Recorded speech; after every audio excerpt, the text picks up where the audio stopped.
Hi, I'm Rick Lambert. Welcome to the SMARKETING Show. Cheryl, I think we're international now because we got Mitchell Filby here today, all the way from Australia. And who would have thought that we'd have two rugby players on the line here? Mitch, who played pro at the professional level and union level, for any of you that know serious rugby. And Cheryl, I know you did your stint there, believe it or not, in addition to figure skating.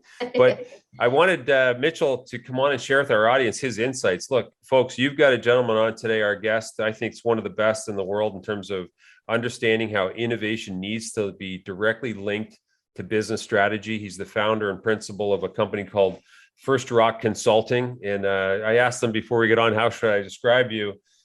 He didn't use the term consultant, but Mitchell, you know what a consultant is, right?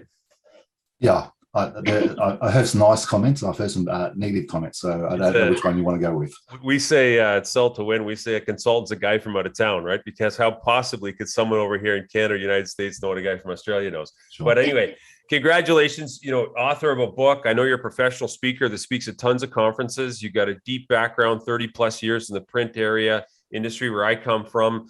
But now you've completely blossomed out. And I think you're sitting right at the core, from what I understand, of a lot of tech companies that are trying to bring their products, ideas to market.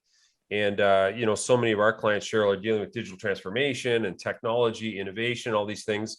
So today, if you would, first of all, thanks very much for coming on, Mitch. I know it's 6:30 a.m. your time.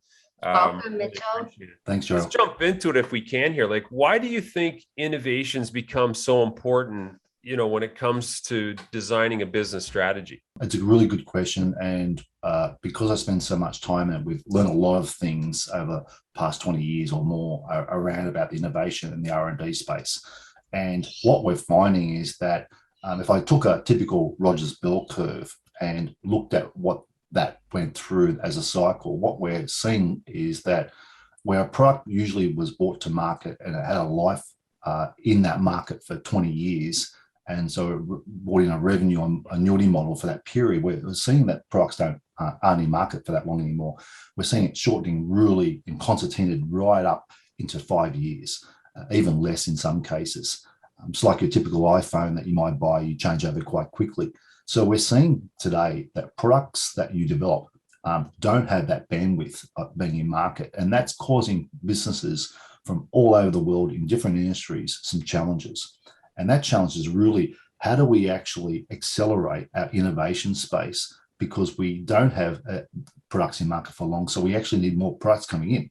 And so that dilemma is facing every business. So what we're recognizing is that with that shorter curve that you're seeing in bell curves, people are now focusing on innovation. And when I sit with board directors and C-level executives, they go, why do we have to spend so much focus on innovation? And I talk about why that bell curve has changed, and they recognize that, and they go, wow, we should be focused on innovation. And then they recognize innovation needs to be a practice where there is a standard, and now there is standards around innovation, but it should be a practice that's fully more aligned to a business strategy so they can execute that. And I guess that's why there's always this kind of theater around innovation. But when you understand innovation really well, it's really about supporting the business ongoing sustainability in marketplace, if that makes sense. Mitchell, the pandemic, I think, has done a lot of things for a lot of businesses. It's not been good for a lot of industries. But one thing I've noticed is a lot of new startups that are happening. There's a lot of entrepreneurs that have seen the pandemic as an opportunity for them to create something for themselves. So I know that any of those individuals watching would want to know, what are the secrets that you've seen behind successful startups? Right. It's a good question, Cheryl. And I guess taking on your point around COVID and the challenges, we've also I know it's probably overused, but we see a bit of a perfect storm in the area of, I guess, innovation and strategy. We've got a lot of different tech coming out now. We've got IoT, AI, we've got big data, we've got cloud applications, we've got all this tech coming in, robotics. So the way that tech is forming, and we've never had so many options around tech development, and it has so many different fields. So we see a lot of entrepreneurship taking advantage of all the different tech, and they can start businesses quite quickly because there's so much opportunity around that tech usage. So that's the one thing that I would say. And the second thing is with COVID, as we all know, and it's publicly written everywhere, COVID has accelerated the digital transformation process around businesses. So those two keys have been probably the catalyst for extra, I guess, focus around entrepreneurship in the world. And it's not being, it's not somewhere specific that you have to be innovative. You can be innovative anywhere in your local community or big end of town, anywhere in the world. And so what that has happened is allow business to kind of prosper, or new startups to prosper around that tech space. And what we've recognized through that process is businesses are looking at going, well, how do we set up our business? How do we set up new product lines? And how do we do that on an oily rag? Because unfortunately, funding is limited in some way to new businesses, because obviously that entrepreneur is like a true entrepreneur taking a big risk. They're jumping off the cliff and they don't really know what's going to happen to their business.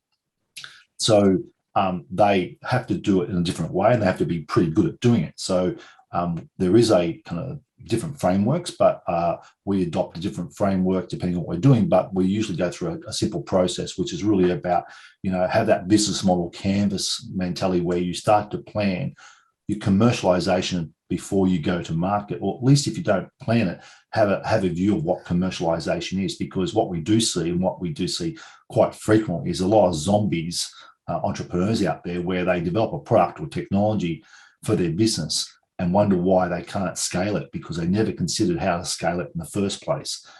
They test a product, bring it to market, and it doesn't work. So we have this focus around business model canvas, which is just a framework. It's not the framework, but any framework that allows you to kind of look at the business areas that you need to do to commercialize. Then we focus on, I guess, one of the biggest areas that we see failure in innovation is that people make assumptions. And we make assumptions that we think we know what we're going to build. We think we know what the audience or consumer will buy. And we start to build that place. And what we have to do is we have to get rid of our assumptions. We have to validate and test our thoughts. And I guess the best example, to give you an example, I sit with boards and CEOs and C-level, and I get invited into a board, and I don't usually get much of a platform. They say, hey, you're apparently the expert, go for it. And that's my platform. So I don't get much of a lead-in, niceties. They pretty hard on me sometimes, because I'm supposed to know what I'm talking about. And, so with that kind of platform, I probably do what I normally do. And I say to the chairman, could you tell me a problem that you're working on, and then tell me your view of that problem? And the chairman does a short 2 or 3 minute viewpoint. And then I ask the same question to the CEO. I say, Mr. CEO, could you tell me your view of the problem that you just heard from the chairman, and the managing director or CEO tells me their view. And then I might ask the marketing person, the CIO, the CFO, depending on the problem I've heard. And I ask that person, could you tell me your view of the problem that the chairman just said? And within 20 seconds of that person volunteering their view, they slam the table down and they say, how did you know? I said, they're all different, right? Well, I didn't know. I say, I didn't know the problem, but I knew you'd all have a different view. Yeah, exactly. And that's the issue we find. So we really focus on problem validation, even writing a problem statement. And the problem statement is really important because it gives clarity to everybody. And so what happens, we see teams forming, working on projects of a business, and we wonder why we build the same thing that we've always had. There's people what they know. So we really challenge that focus. And then we go into this thing called an ideation process, which or design thinking, where we challenge what the future could look like. Mm-hmm. And we look outwardly to come back into what that future should look like. And then we start to develop prototype development. And as we do this, we're always validating and we're always testing our assumptions. We put a prototype in to test it, to see what the customer feedback is, because that's when you pivot, because you realize, hey, I've got this wrong. It's not what I thought. Or you thought you were working on a problem, but you actually worked on a symptom. And that's the other big issue that we see. A lot of businesses work on symptoms because they talk to people who tell them about their problem they're working on, but they're symptomatic of a real issue. And that's where you make money, when you identify the real issue. You don't make money on the symptoms, or you can make a little bit of money, but the real money game changer is on the real problem below the symptoms. And it's really hard to work through that. But once you do, that's when you actually take something to market, and then you have to commercialize that as a minimum viable product to market, commercialize that. And because you've already thought about scalability at the beginning, you actually are developing that process in that model going forward, if that makes sense. You know, I was listening to a podcast this morning about launching a product, and this lady who I thought was excellent mirrored a lot of the points you said, not in that detail. But one thing I love that Mitchell said, Cheryl, was, which I don't think enough salespeople ask. And I know you're in a different role as a consultant, but I really liked your question where you asked, what is the problem? And then you said you asked them, what is their view on that problem, which I think would give a whole other perspective to a salesperson. And I agree too, chasing symptoms versus the problem. I mean, it's classic. Anyway, great points. But Rick, I think on that point, I think it's something that I know that you focus on heavily. And I think this is the thing that we've also got to change our mind shift about the way we think as professionals in business. We have to move away from sales mentality. We have to move to consulting, because what happens in a sales process, you're very blinkered on what you're trying to sell, and you're very blinkered in the mindset of a salesperson that you think is right.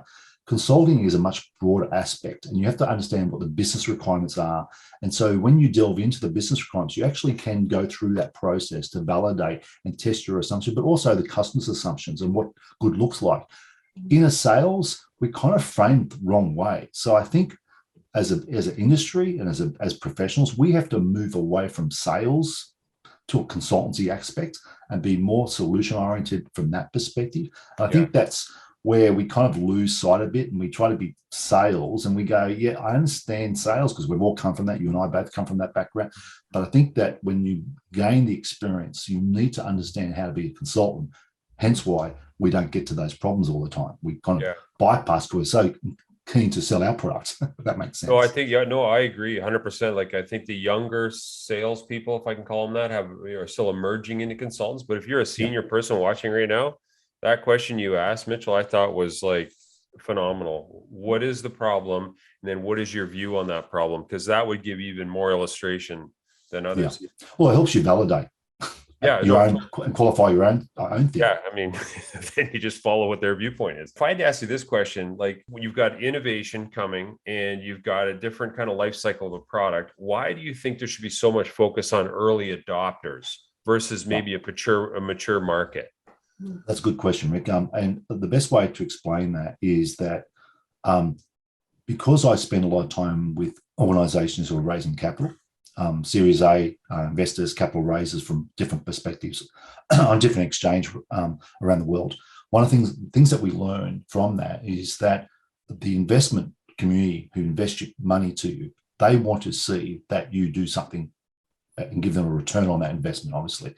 So through a lot of understanding, a lot of learnings, what we find is that business owners, entrepreneurs, or any business owner that is trying to innovate, they have to recognize where they spend their investment money or their funds once that product is in market, or as they bring into the market, I should say more correctly.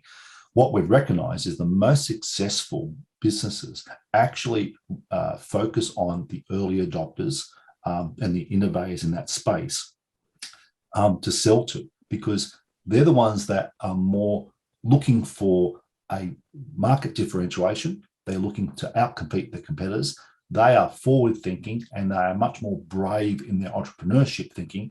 So they'll buy technology, they'll buy services or products that allow them to do that. Early innovative buyers are the best buyers. And the other thing is, what we do find is that when businesses launch a product to market, if they try to go to the mass market quickly with a product or a service that is not as mature or it's new to market, what happens is they don't get the success they thought they would get, is because those people who are in mass market usually wait and sit to watch what the innovative thinkers do. And once they work, then they jump in. And there's usually about 16% of the market, of the whole market, that are usually the ones who have an appetite to buy quickly, so they keep ahead of the competition. So they're the ones that really jump. So when you have capital, you need to focus on those 16%. And so a lot of the Series A investors and capital investors, they ask the business owner, where are you going to spend the money? And so good business owners now focus on that 16% and don't focus on the cash cow of the whole marketplace, because they realize That's not going to be effective. And we kind of understand that, but we actually didn't recognize what we were listening to or feeling and understanding is because, you know, you go to a client and you think they're a great client for your new product or service. They have they've got all the symptoms. They smell like it, taste like it, look like, feel like the right customer, but they never go. And you're thinking, what did I do wrong? And you start to doubt yourself. You start to doubt the product. You start to doubt what you're offering to market, and you think you've got it wrong. It's not that you've got it wrong, is that those players in that mass market area will not generally move until the 16% have been sold to. And once that 16%, then the mass market flows. So all we're saying is redirect your energy and focus and money to the 16%, get them on board, and naturally all the other, rest of the 70% will follow onwards, because that's how the markets work. And it's been successful for a lot of businesses raising capital to focus on that first 16%, and they buy that kind of 16% market and they focus their attention to that, if that makes sense. So hopefully that answered that question for you, Rick. And they manage the expectations of the investors, right? Because correct. That's the most important thing, is keeping them happy, probably, especially at the beginning stages. Yeah, and look, the investors pretty shrewd. You know, the investors are shrewd because it's their money, so they want to know where that success is going to look like. So they're pretty good at, because, you know, from a business owner perspective, and a lot of business owners probably don't always see this, is that those investors do a lot of shopping around. They get to compare a lot of players that are doing things in different markets, and they're going to be very finite where they give that money. So they want to have the answers before they give the money to someone. So they want some assurity, and there's never assurance, but they'll bet insurance. Now, there are people who are probably not as sophisticated investors, and, you know, family, friends, and, you know, relatives kind of thing. They may support it, but usually the general investors community kind of are pretty practical where they spend their money. Right.